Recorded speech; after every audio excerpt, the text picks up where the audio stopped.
নমস্কার বন্ধুরা, আমি অর্পিতা। আমার চ্যানেলে তোমাদের স্বাগত। আজকে দেখাবো চিকেনের লাল ঝাল রেসিপি। 700 মতন মাংস কেটে ধুয়ে পরিষ্কার করে আমি তেল, লবণ, হলুদ দিয়ে একটু মেখে ম্যারিনেট করে নিয়েছি।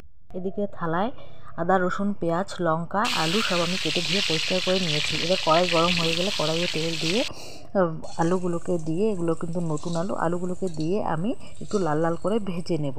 এবার সেই তেলেই শুকনো লঙ্কা, তেজপাতা, পেঁয়াজ ফোড়ন দিয়েছি। ফোড়নটা ভাজা হয়ে গেলে আমি পেস্ট করা মশলাগুলো দিয়ে দেব। এখানে রয়েছে আদা, রসুন, জিরে, ধনে এবং শুকনো লঙ্কা বাটা, পেঁয়াজ বাটা। মশলাগুলো কষিয়ে নিয়ে এখন আমি ম্যারিনেট করা মাংসটাকে দিয়ে দেব। ম্যারিনেট করা মাংসটাকে একটু নাড়াচাড়া করে আমি ঢাকা দিয়ে দেব। এখন ঢাকা খুলে দেখব অনেকটা জল ছেড়ে দিয়েছে। এখন আমি মাংসটাকে তেল ছাড়া পর্যন্ত কষিয়ে নেব।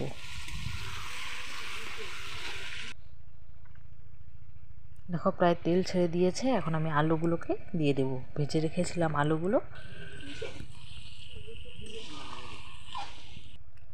এখন খানিকক্ষণ কষিয়ে নিয়ে আমি 2টো কাঁচা লঙ্কা এবং জল দিয়ে দেব। এইভাবে শর্টকাটে আপনারাও বানিয়ে খাবেন, খুব ভালো লাগে।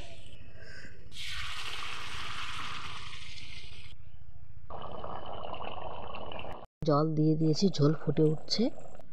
এখন মিট মশলা এবং গরম মশলা দিয়ে আমি নামিয়ে নেব। দুর্দান্ত স্বাদের এই চিকেন রেসিপি আপনারাও বানিয়ে খাবেন, আর আমার চ্যানেলটিকে সাবস্ক্রাইব করে দেবেন। ভিডিওটি দেখার জন্য অসংখ্য ধন্যবাদ। Thank you.